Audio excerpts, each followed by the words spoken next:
Oke, kita langsung saja, just to make sure apakah share screen saya ini kelihatan teman-teman. Udah kelihatan. Oke, terima kasih. Pada pertemuan hari ini kita akan membahas tentang perlindungan aset sistem informasi. Adapun tujuan dari pembelajaran kita sore hari ini yaitu pertama kalian diharapkan dapat memahami apa itu perlindungan aset sistem informasi.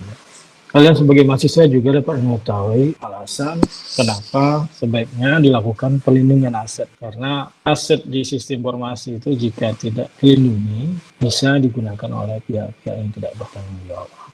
Oleh karena itu penting ya bagi kita untuk melindungi aset-aset kita. Tujuan yang ketiga yaitu mahasiswa dapat mengetahui kasus-kasus yang pernah terjadi terhadap bocornya sistem informasi di dunia. Jadi kasus-kasus ini bukan hanya terjadi di Indonesia, tapi banyak juga terjadi di dunia-dunia, contohnya di Amerika Serikat.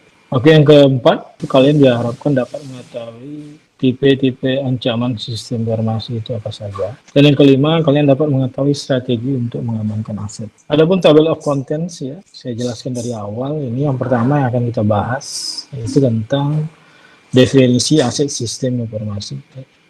Lalu yang kedua, klasifikasi aset itu apa saja. Yang ketiga itu alasan kenapa kita perlu memproteksi aset. Dan bagian selanjutnya studi case yang membahas tentang kasus-kasus bocornya sistem informasi di Indonesia maupun di belahan dunia. Lalu yang kelima, kita akan membahas tentang apa itu tipe-tipe ancaman dari SI ataupun ancaman dari sistem informasi. Dan yang keenam yaitu the strategy to cover the assets. Jadi ada hal-hal yang bisa kita lakukan dalam melindungi aset. Oke, sebelum kita lanjut ya mengenai proteksi, kita harus tahu dulu aset itu apa ya. Jadi aset sistem informasi itu merupakan semua sumber ekonomi atau kekayaan yang dimiliki oleh entitas dan yang diharapkan itu mampu memberikan manfaat usaha di masa mendatang ya bagi organisasi ataupun perusahaan. Jadi aset itu merupakan bagian penting teman-teman ya dalam sebuah perusahaan. Sedangkan informasi itu merupakan salah satu aset bagi sebuah perusahaan ataupun organisasi. Aset itu memiliki nilai tertentu ya bagi perusahaan atau organisasi. Sehingga aset itu harus dilindungi untuk menjamin keberlangsungan perusahaan ataupun organisasi. Lalu bisa juga kenapa aset itu harus dilindungi untuk mengurangi kerusakan ya. Karena apa? Karena kebocoran sistem keamanan informasi. Dengan kita melindungi aset sistem informasi itu juga akan mempercepat kembalinya investasi dan juga memperluas peluang usaha. Jadi saya garis bawahi di sini informasi sistem audit ataupun audit sistem informasi ya, adalah sebuah aktivitas ya, yang memiliki tujuan untuk mengamankan aset. Lalu menjaga integritas data, menjaga efektivitas sistem, dan membantu terjadinya efisiensi sumber daya yang berhubungan dengan instalasi sistem informasi ya, yang bisa saja mencakup hardware ataupun perangkat keras, software ataupun perangkat lunak, people ataupun manusia, file, data, dokumentasi sistem, dan peralatan pendukung lainnya.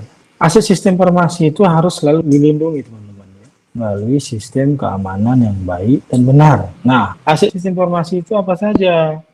Nah, bisa terdiri dari database, bisa juga terdiri dari file data, lalu bisa juga terdiri dari dokumentasi sistem. Setelah itu bisa juga ada dokumentasi manual pengguna. Lalu bisa juga terdiri dari materi-materi training. Itu merupakan aset ya.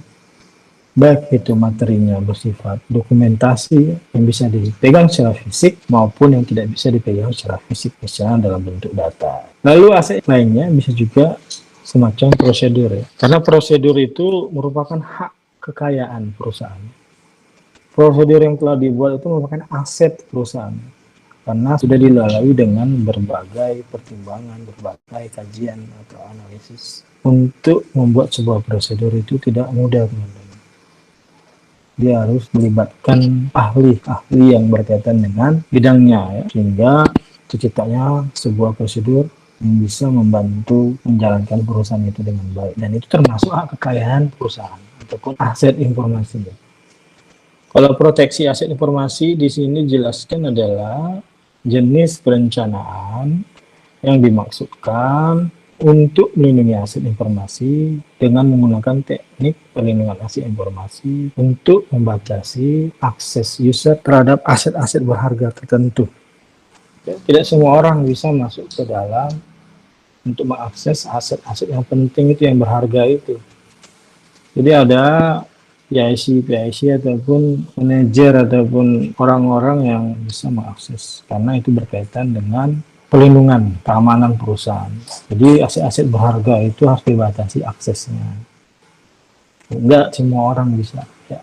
Contohnya lah di rumah, enggak semua orang bisa masuk ke rumah kita kan. Datang orang dari luar, datang ke rumah kita, masuk ke dalam rumah kita, buka pintu, ngambil makanan, ngambil minuman, ngambil lauk pauk, terus makan. Setelah kenyang dia pergi. Nggak bisa seperti itu ya teman-teman. Jadi harus kita batasi juga aksesnya. Jadi akses di dalam perusahaan itu diberikan kepada pihak-pihak tertentu atau orang-orang tertentu, kan tidak semua bisa membukanya. Begitu juga akses itu terhadap aset berharga di dalam perusahaan tidak boleh diberikan kepada setiap orang, harus dibatasi. Oke, jadi di sini dijelaskan proteksi aset informasi itu adalah jenis perencanaan yang dimaksudkan untuk melindungi aset informasi dengan menggunakan teknik pelindungan aset informasi untuk membatasi akses user ya, terhadap aset-aset berharga tertentu di sebuah perusahaan. Sementara beroperasi di dalam batas-batas hukum pemilik aset dan user. Nah, adapun klasifikasi dari aset-aset sistem informasi dapat diklasifikasikan menjadi dua macam, teman-teman. Yang pertama itu adalah aset fisik. Apa itu aset fisik? Aset fisik ini adalah aset-aset yang meliputi personel, hardware, fasilitas, dokumentasi, dan supply. Lalu aset yang kedua, klasifikasi aset yang kedua yaitu aset logika. Apa yang dimaksud dengan aset logika? Aset logika itu aset yang meliputi data ataupun informasi dan juga software. Nah, jadi ada dua klasifikasi aset sistem informasi. Kenapa kita harus memproteksi aset informasi? Jadi 50 tahun yang lalu itu komputer dan data itu merupakan hal yang jarang ditemui gitu. Jadi mereka itu orang-orang itu lebih menggunakan alat-alat yang tradisional, tidak menggunakan komputer. Nah, sehingga nanti aset-aset yang mereka tulis itu, ya, contohnya itu kertas, dokumen itu bisa mudah saja diambil oleh orang lain. Ataupun bisa rusak ataupun basah, sehingga perlu kita memproteksi aset-aset informasi itu. Lalu alasan perlunya memproteksi aset informasi. Yang kedua itu perangkat keras komputer itu merupakan bagian barang yang paling esensial, barang yang paling important, yang berharga, dan keamanan fisik itu menjadi masalah utama. Jadi dengan komputer kita bisa menghasilkan uang, dengan komputer kita bisa membuat aplikasi software, dengan komputer kita bisa membuat aplikasi sistem informasi, dan semua data bisa tersimpan di komputer. Jadi sekarang ini komputer pribadi itu ada di mana-mana ya, dan bisa bersifat portable, sehingga lebih sulit untuk mengamankannya secara fisik. Contohnya kalau ada kebanjiran di Jakarta, komputernya tergenang air gitu, otomatis ya semestinya data-data yang di dalam itu bisa hilang ataupun komputernya bisa rusak ya, sehingga apa yang telah kita kerjakan bisa hilang gitu data-datanya kalau tidak kita gunakan cloud computing. Nah, oleh karena itu perlu juga kita memproteksi aset informasi ya. Contohnya ini adalah komputer. Jadi yang keempat itu alasan perlunya memproteksi aset informasi itu karena komputer itu sering terhubung ke internet. Lalu nilai data pada komputer itu sering melebihi nilai dari peralatan. Contohnya di komputer itu kita bisa melakukan transfer dana. Harga komputer yang cuma 5 juta atau 10 juta, tapi kita bisa mengakses dana dari komputer itu menggunakan internet banking mencapai ratusan juta. Jadi komputer itu bisa saja nilai datanya itu melebihi dari nilai dari peralatan. Ada data-data di situ yang sangat penting. Walaupun harga komputer itu murah, walaupun enggak sebanding dengan nilai datanya. Jadi ada kalanya komputer itu sering melebihi nilainya dari nilai peralatan. Makanya dari 5 faktor ini ya kita ketahui bahwa perlu untuk memproteksi aset-aset informasi ya. Karena aset-aset informasi itu penting. Lalu ada alasan lain kenapa kita harus memproteksi aset informasi. Aset informasi itu memiliki nilai finansial. Karena apa? Karena investasi sistem informasi ataupun investasi teknologi informasi itu mahal. Jadi ini berkaitan erat dengan keamanan jaringan, komputer. Ya. Kita membuat sebuah departemen TI itu butuh investasi yang sangat besar. Bayangkan teman-teman ya, kita mau buat sebuah perusahaan trading online contohnya, pasti membutuhkan komputer yang banyak, terus servernya juga harus kita bayar, baik itu buat sendiri ataupun sewa, tetap mengeluarkan biaya itu ya. Terus gaji karyawan ya, SDM, sewa gedung, bayar air, listrik, segala macam. Terus jaringannya, internetnya harus kita bayar ya. Pajaknya juga harus kita bayar. Jadi investasi SI dan TI itu mahal. Makanya aset-aset itu harus diproteksi dengan baik supaya nanti kita tidak mengeluarkan uang yang banyak apabila terjadi masalah ataupun kerusakan ataupun kebocoran data ataupun apapun itu.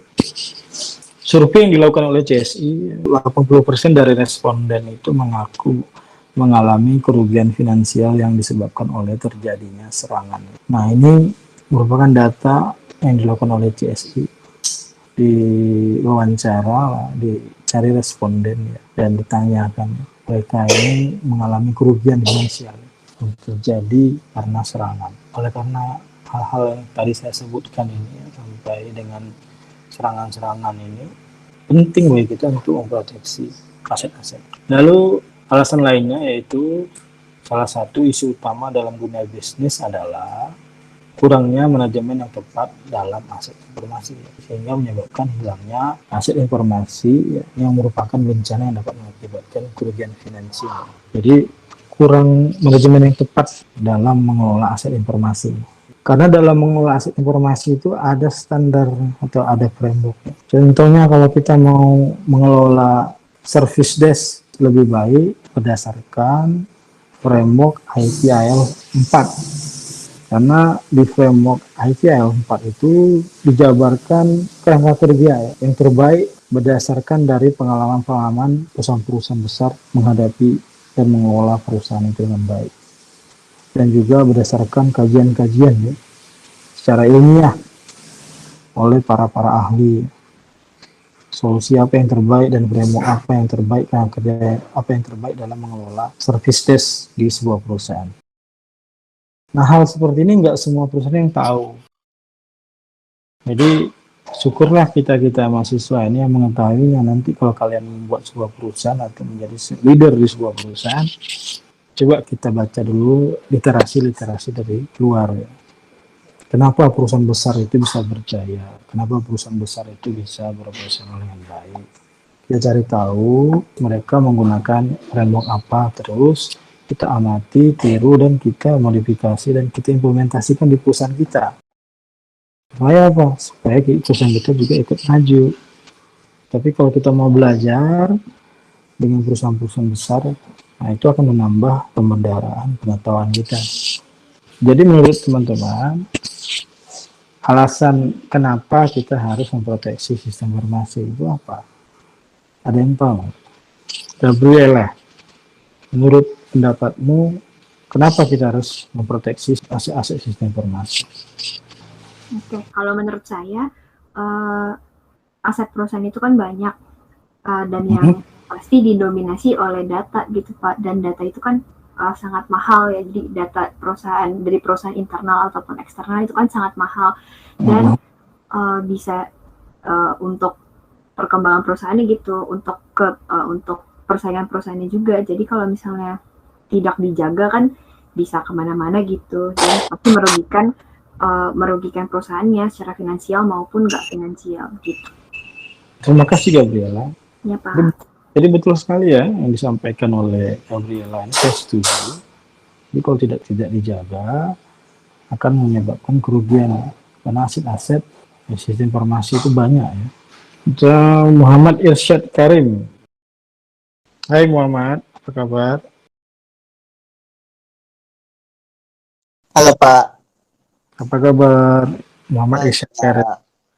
Pak. Tempo hari ada WhatsApp saya ya, Muhammad Irsyad Karim. Iya Pak. Itu sudah clear itu kan kemarin sudah saya Sudah. bantu. Ya, ya. Jadi menurut pendapatmu, kenapa kita harus memproteksi aset-aset informasi di sebuah perusahaan? Karena nggak semua aset itu bisa dikasih unjuk ke user Pak.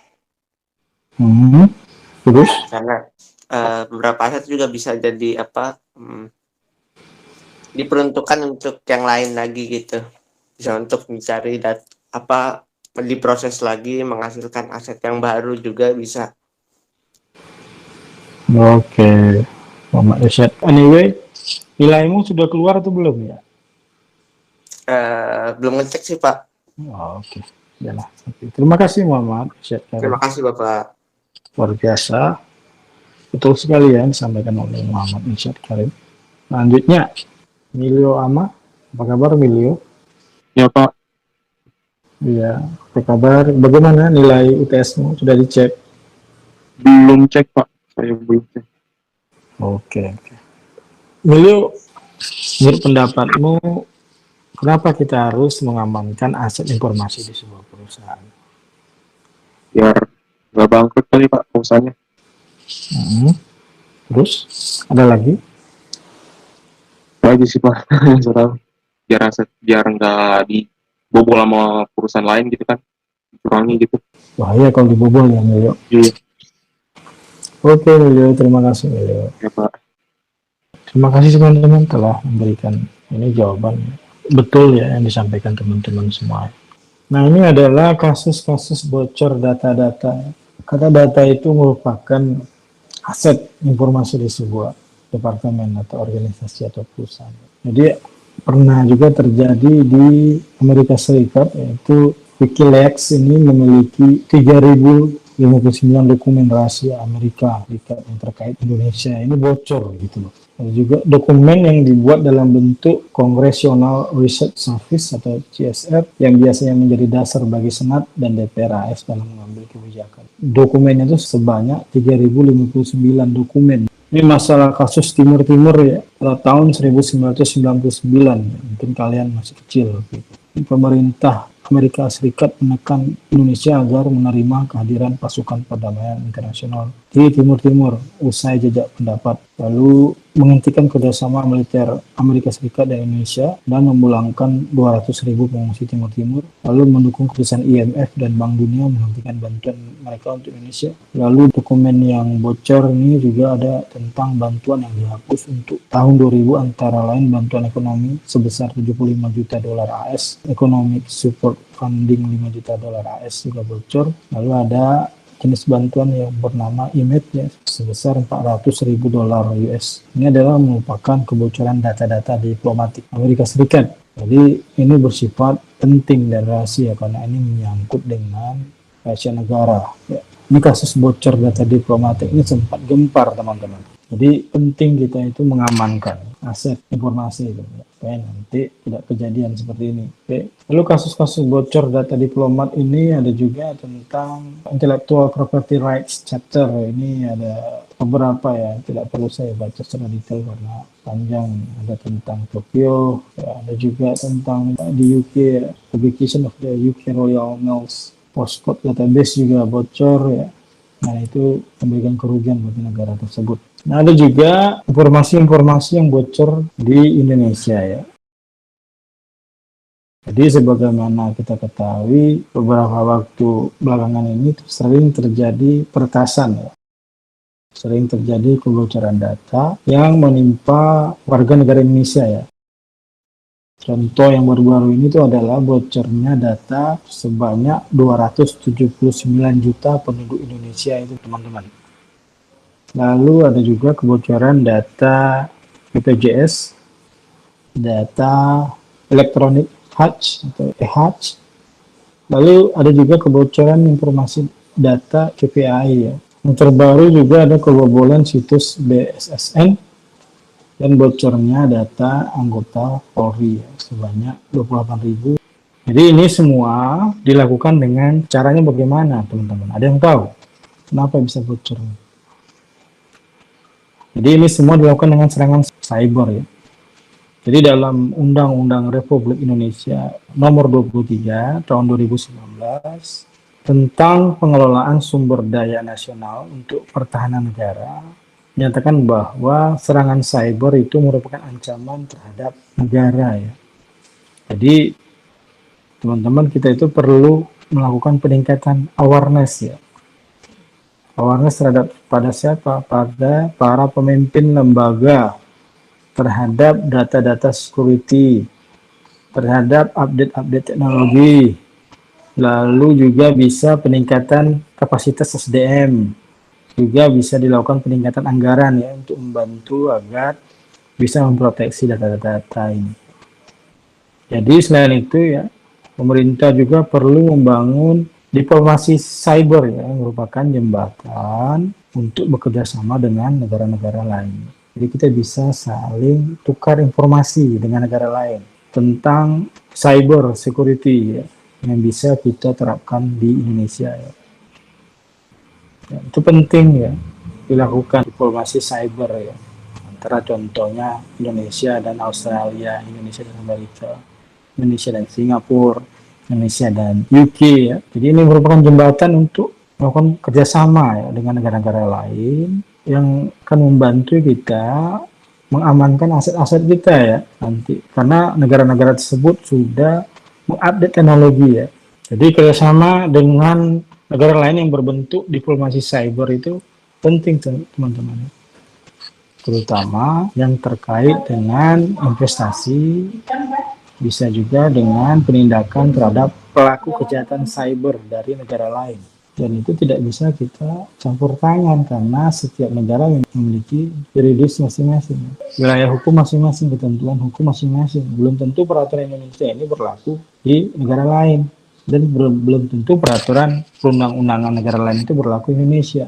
Nah, ada solusinya teman-teman. Di pemerintah itu perlu membangun diplomasi cyber ya, dengan cara bekerja sama dengan negara lain, tukar pikiran, tukar informasi, tukar update-update teknologi ya, tukar pengetahuan teknologi tentang mengamankan aset supaya nanti Indonesia tidak kebobolan lagi seperti yang pernah terjadi sebelumnya. Intinya kita harus bisa bekerja sama dengan negara luar ya. Nanti ada serangan dari luar, contohnya serangan cyber, dia tidak bisa menghadapinya. Karena apa?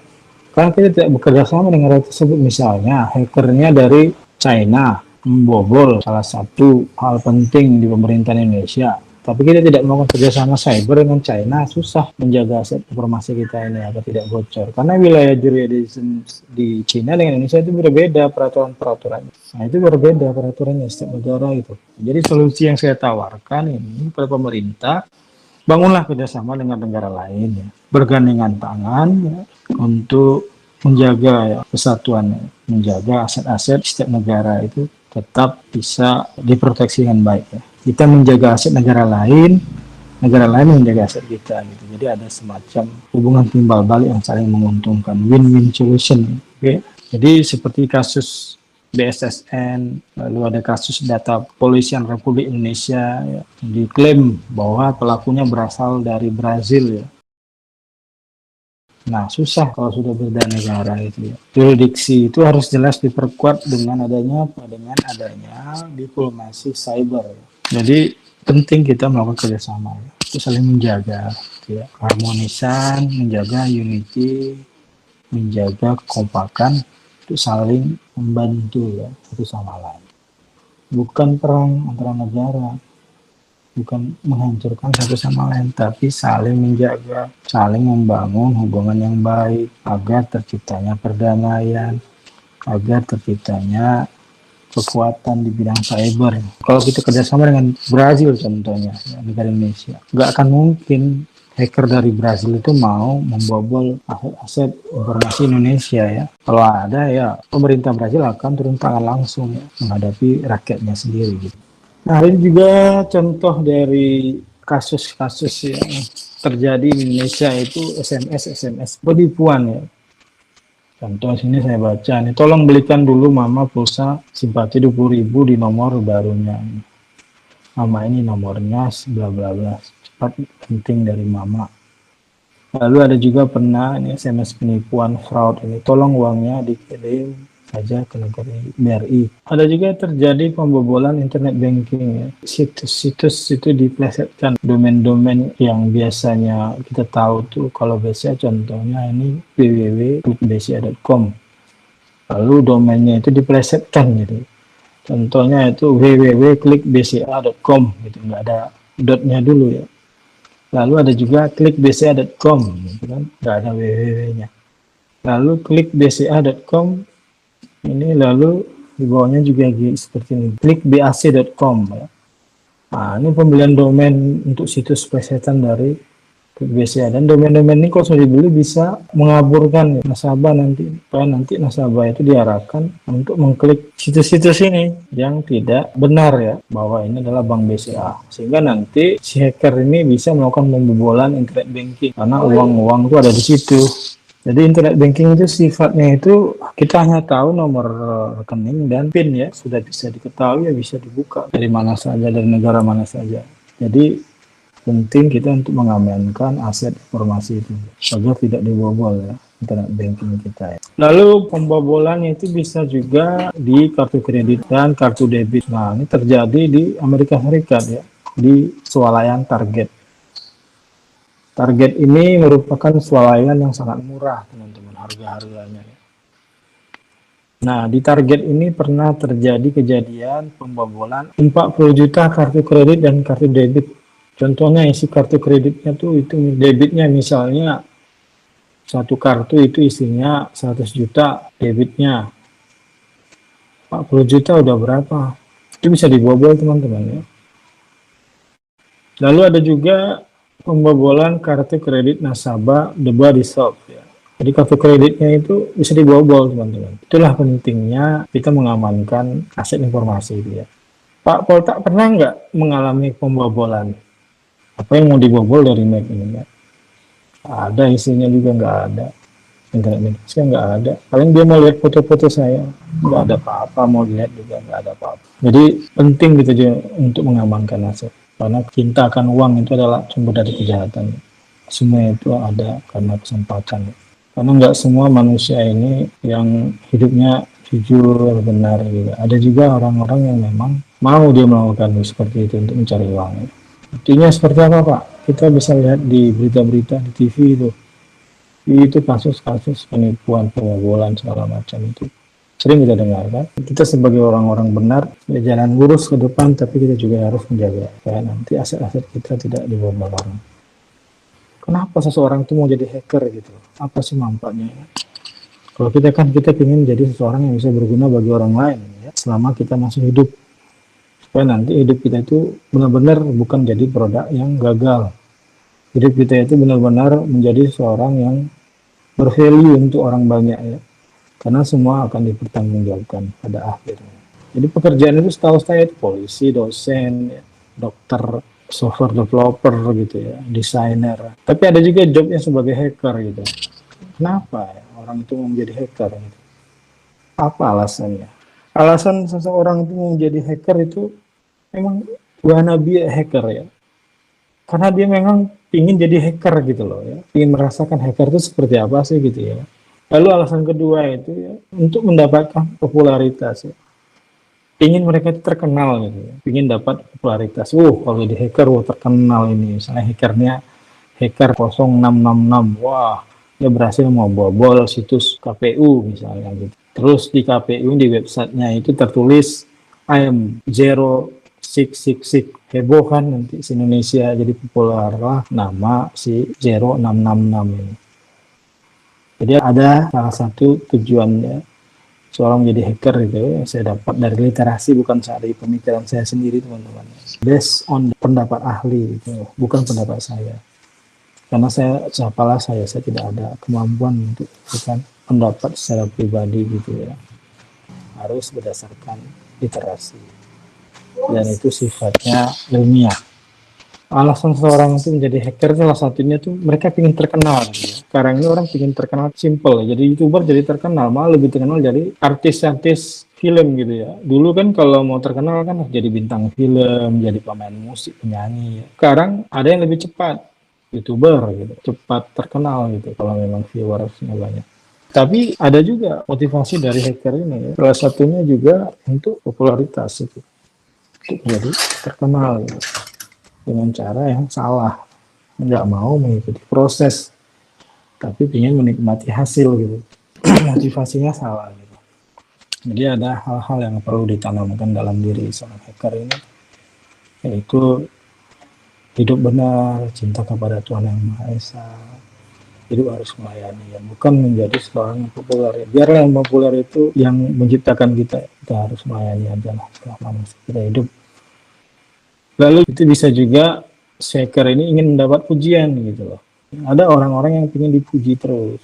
Puji itu boleh, pujian itu. Tapi kalau sudah over gitu ya, dia sampai ingin jadi hacker, ingin dapat dipuji hebat gitu, bisa membobol pertahanan Amerika Serikat gitu ya, bisa membobol pertahanan Indonesia, itu salah itu sebenarnya. Tapi ini menjadikan alasan ya, seorang hacker itu. Jadi ingin diperhatiin, seorang ini jadi hacker supaya dapat perhatian dari orang banyak. Lalu dipuji-puji lah, lalu disanjung-sanjung lah. Dia merasa dirinya hebat, lebih bisa dari orang lain ya. Padahal kalau kita itu sebaiknya harus rendah hati, tidak mengharapkan pujian. Kalau kita memberi tangan kiri, tangan kanan nggak boleh tahu gitu ya. Maksudnya kalau kita berikan sumbangan, orang lain nggak boleh tahu lah, karena itu bisa membuat kita menjadi tinggi hati gitu. Jadi hackernya juga ada salah satu motivasinya itu ingin dapat pujian, ingin dapat penghormatan ya. Lalu alasan selanjutnya itu kejahatan murni, yang ada motivasi jahat ya. Cari uang itu nggak harus jahat gitu. Cari uang itu bisa dengan cara yang benar. Tapi Pak dapatnya dikit Pak. Kalau cari uang dengan cara benar nggak apa-apa dikit gitu. Kalau kita kaya, semuanya kita punya di dunia ini, what next gitu loh. Apa yang harus kita lakukan? Kita kaya, kita punya seluruh dunia. Memang kita bawa mati? Enggak semuanya. Kita bawa ini pelayanan kita selama kita hidup gitu ya. Kalau kita setia dengan yang Tuhan Yang Maha Esa, mengikuti ajarannya, tidak menyimpang ke kanan ke kiri. Ya. Nah, itu yang perlu kita persiapkan selama kita hidup. Ya. Gunakan ilmu pengetahuan untuk hal yang baik, hal yang membangun ya. Tidak untuk ingin mencari kedudukan, kekayaan sebanyak-banyaknya, terus untuk yang keduniawian seperti itu. Hindarinlah hal-hal seperti itu. Dan itu akan menyengsarakan kita sendiri ya. Jadi motivasi-motivasi itu tidak boleh, apalagi sampai mencari uang ya, menjadi hacker untuk melakukan kejahatan, itu salah. Salah menurut agama, salah menurut undang-undangan di Indonesia ya. Terus alasan seseorang itu menjadi hacker itu bisa juga sebagai mata pencaharian ya, karena si hacker ini nggak punya uang ataupun uangnya sedikit ya. Last options, you wanna be a hacker. It's not a big deal. Ini bukan solusi yang baik. Masih ada, Tuhan itu masih hidup kok. Nggak akan biarkan kita tergeletak ya. Banyak kok pekerjaan di dunia ini ya. Yang penting halal, walaupun sedikit ya. Yang penting halal, yang penting itu berkah. Gitu. Timbang jadi hacker, gitu. Ambil duit orang, tapi itu nggak berkah. Carilah uang dengan cara yang halal. Walaupun dibilang nanti aku miskin Pak, nggak akan miskin ya, cukupnya ya nggak apa-apa cukupnya ya. Daripada dikejar bayang-bayang, aduh aku telah melakukan kejahatan, jadi hacker gitu. Tapi kan pikiran kita nggak tenang, hati kita nggak tenang kalau kita melakukan suatu kesalahan. Saya aja kalau melakukan kesalahan saya nggak tenang saya. Mau berdoa saya nggak tenang, Tuhan maafkan saya Tuhan. Saya nggak tenang, apalagi sudah melakukan itu yang besar semacam hacker itu nggak tenang gitu ya, pikiran kita ya. Terus yang diambil uangnya itu juga nanti dia sedih, kasihan kan, dia juga berdoa itu yang korban itu pada Tuhannya, Tuhan tolong saya. Tuhan itu melihat ya siapa pelakunya melakukan hacker, siapa yang maling uang itu yang kelihatan nanti. Jadi nggak bagus ya. Jadi ini memang benar-benar salah satu faktor seorang itu menjadi hacker ya, sebagai mata pencarian. Minimal jadi tukang ojek aja juga bisa kok hidup ya. Ibarat nggak ada kerja, itu jual beli online ya, bantu dagang family atau jual online di Tokopedia itu bisa kok laku kok. Tapi jangan ambil untung banyak dulu ya, yang penting customer yang banyak. Apapun itu whatever. Kita buat project software itu jual ke freelancer kan. Mereka pengen buat website kita buatin, mereka pengen buat logo kita buatin. Kan itu dapat uang juga itu ya. Nggak harus jadi hacker ya. Ada hal-hal yang menjadi ancaman di sistem informasi. Ancamannya itu ada 4 teman-teman. Ancaman pertama yaitu interruptions, ancaman yang kedua itu interceptions, ancaman yang ketiga itu modification, ancaman yang keempat yaitu fabrication. Interruption itu adalah ancaman terhadap availability. Informasi dan data yang ada dalam sistem komputer itu bisa dirusak lalu dihapus ya. Sehingga dibutuhkan data dan informasi tersebut tidak ada lagi ya. Ini semacam ancaman ya yang bisa membuat kerugian ya. Jadi komputer itu dirusak, dihapus data-datanya gitu. Sehingga informasi itu tidak ada lagi. Lalu ancaman yang kedua yaitu interception ya. Jadi informasi yang ada itu disadap. Dia melakukan penyadapan handphone, menyadap laptop kita ya. Jadi mereka melakukan remote ke komputer kita, mengetahui apa password kita, mengetahui apa password internet banking kita ya, mengetahui apapun yang ada di device kita itu. Ini merupakan ancaman yang bernama interception ya. Contohnya ada penyadapan, lalu ada pencurian password. Jadi kalau teman-teman merasa ada aset yang berharga di device teman-teman, penting menggunakan password yang susah dikenali oleh orang ya. Ada kombinasi huruf dan angka di situ. Ancaman yang ketiga yaitu ancaman terhadap integriti yang bernama modification ya. Jadi orang ini tidak berhasil menyadap lalu lintas informasi yang sedang dikirim dan mengubah sesuai keinginan orang tersebut. Contoh merubah nama domain, merubah nama partai dalam web pemilu dan lain sebagainya. Jadi si hacker ini masuk ke dalam sebuah website, dirubah-rubah isi website itu ya. Judulnya dirubah, nama-namanya dirubah, domainnya juga dirubah gitu. Ini adalah ancaman terhadap integritas yang bernama modification. Lalu ancaman yang keempat yaitu fabrication ya. Ini merupakan ancaman terhadap integriti juga. Ya, orang ini tidak berhasil meniru, memasukkan suatu objek ke dalam sistem informasi, kemudian mengirimkan kepada penerima. Contohnya phishing email. Jadi email yang masuk ke dalam inbox kita itu di forward ke emailnya gitu. Jadi dia bisa baca real time ya, kapan saja gitu. Setiap masuk ke komputer kita, email itu bisa dibaca di komputernya ya. Sampai di sini ada yang mau ditanyakan teman-teman?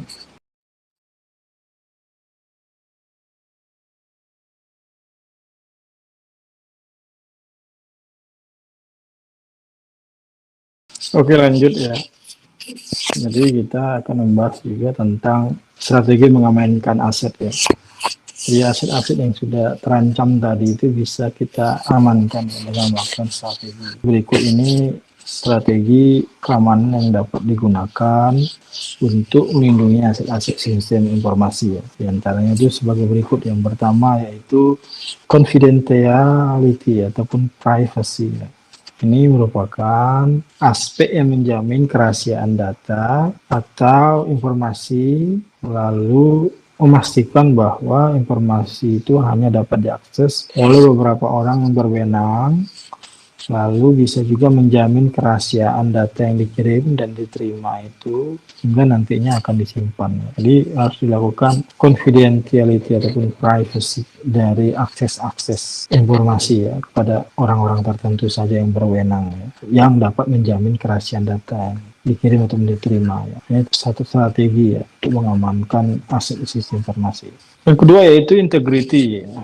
Nah, integrity ini menjamin data supaya tidak dirubah ya, tanpa ada izin dari pihak yang berwenang ataupun pihak-pihak yang memiliki authorized ya, serta menjaga keakuratan ya, lalu menjaga keutuhan informasi ya, untuk menjamin terciptanya aspek-aspek integrity ini ya. Lalu strategi yang ketiga yaitu authentication ya. Authentication ini adalah keaslian dokumen. Jadi aspek-aspek yang berhubungan dengan suatu cara untuk menyatakan bahwa informasi yang diterima itu benar-benar sesuai dengan keasliannya. Jadi setiap orang ataupun individu yang mengakses dan memberikan informasi, yaitu merupakan yang benar-benar sesuai dengan yang dimaksud. Jadi ini bisa dibuktikan dengan menampilkan keaslian dokumennya dan membuktikan keabsahannya. Itu merupakan strategi ketiga dalam melindungi aset sistem informasi.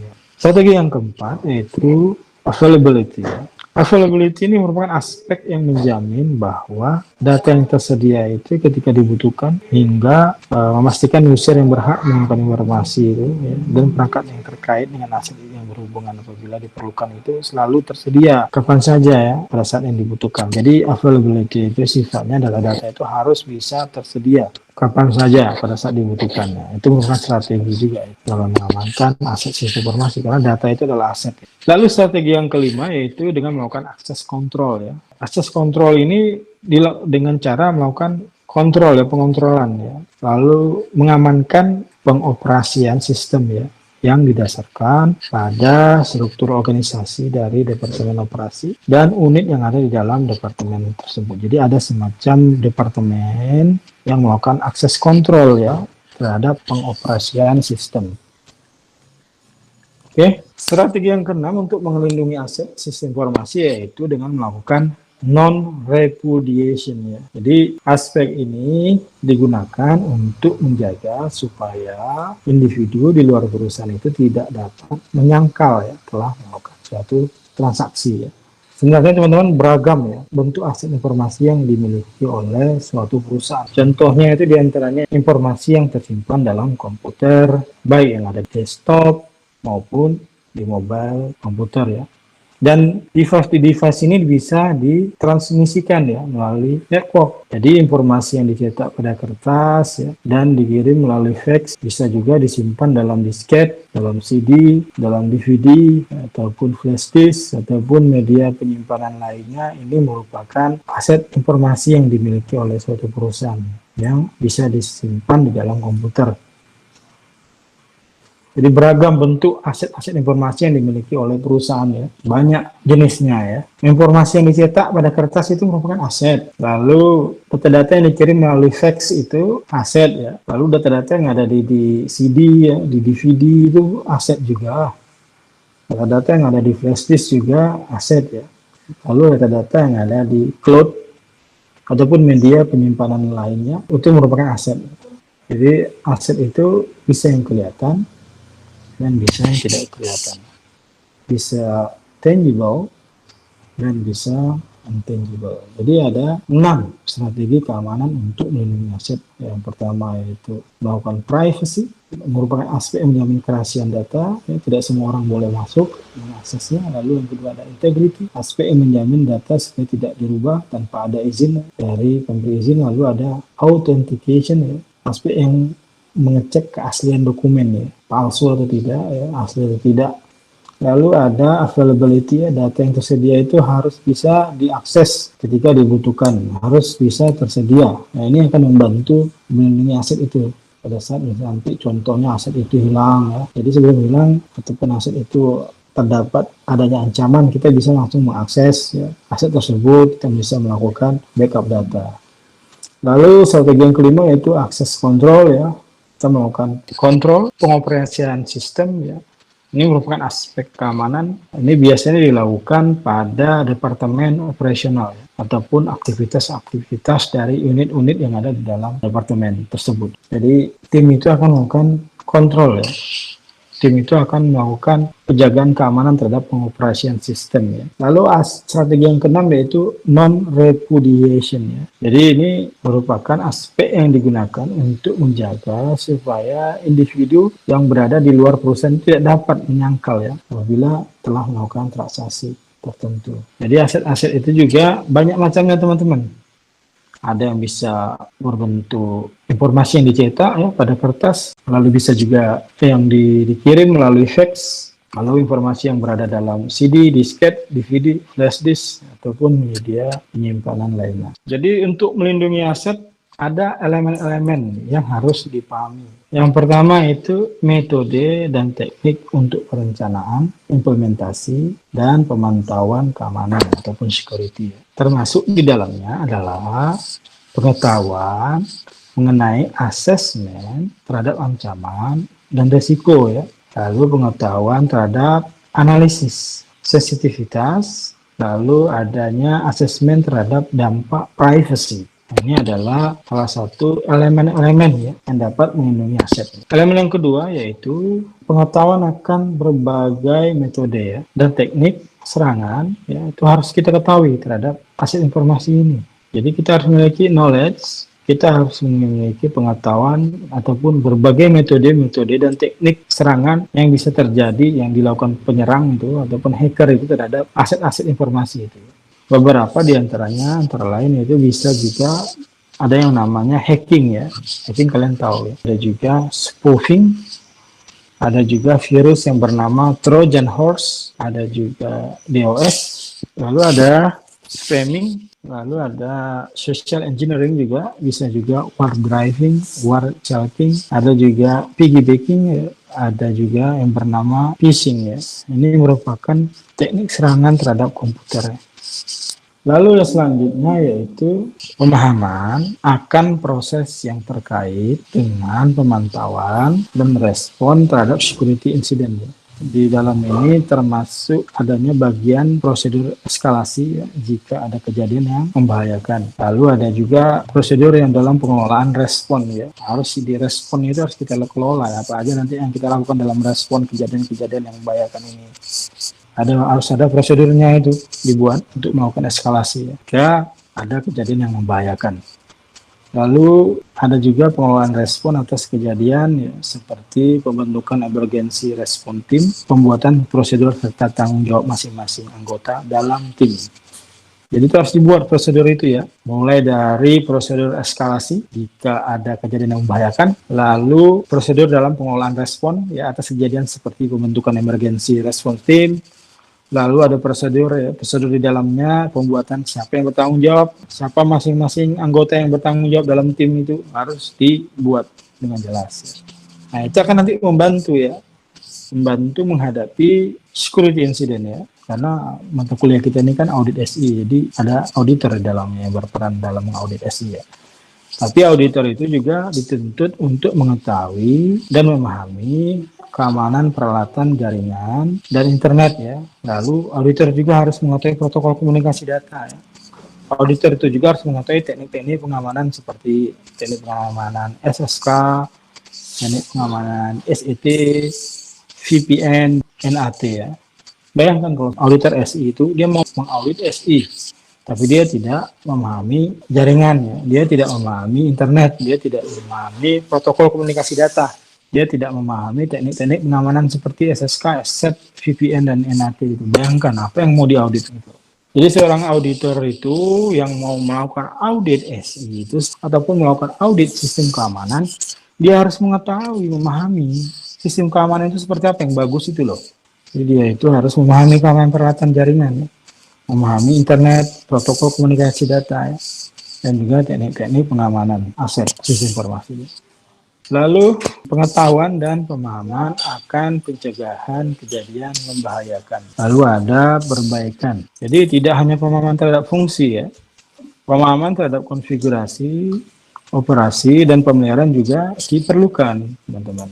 Jadi auditor itu harus memahami fungsi-fungsi dan peran dari peralatan seperti firewall ya, kalau dia mau mengaudit sistem informasi di sebuah perusahaan. Lalu auditor itu juga harus memahami intrusion detection system, intrusion prevention system ya. Jadi tidak hanya pemahaman terhadap fungsi ya, tapi pemahaman terhadap konfigurasi, pemahaman terhadap operasi, dan pemahaman terhadap pemeliharaan ya harus juga diperlukan teman-teman. Pemahaman akan metode dan teknik-teknik untuk menjaga kerahasiaan itu perlu ya. Pemahaman terhadap keaslian ataupun integriti, pemahaman terhadap keabsahan, pemahaman terhadap data ya, data-data itu bagaimana ya pada saat disimpan, pada saat dipindahkan maupun dimusnahkan ya. Jadi auditor itu juga harus memahami ya, metode dan teknik dalam melakukan enskripsi, ya, dalam melakukan deskripsi ya, ataupun PKI ya. PKI itu adalah hal-hal yang dilakukan dalam melakukan sertifikasi ataupun registrasi ya, maupun digital signature juga harus diketahui oleh auditor. Jadi auditor itu berfungsi nanti teman-teman dalam mengaudit keamanan aset kita ini. Tapi auditor itu harus expert di bidangnya gitu. harus mengetahui dia, harus memiliki pemahaman dalam melakukan pendeteksian kejadian yang membahayakan, ya, memahami fungsi dan peran-peran peralatan-peralatan seperti firewall, lalu memahami terhadap konfigurasi ataupun operasi ataupun pemeliharaan yang diperlukan dalam memelihara aset-aset SI ini. Lalu auditor juga harus memahami metode-metode ataupun teknik-teknik ya menjaga kerahasiaan. Ya.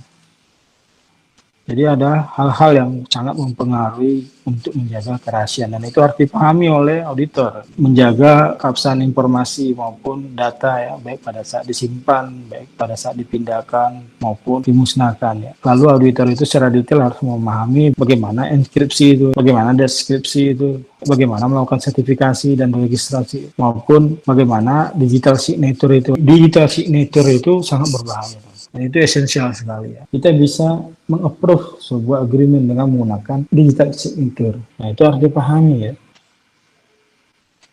Sampai di sini yang mau tanyakan teman-teman semua.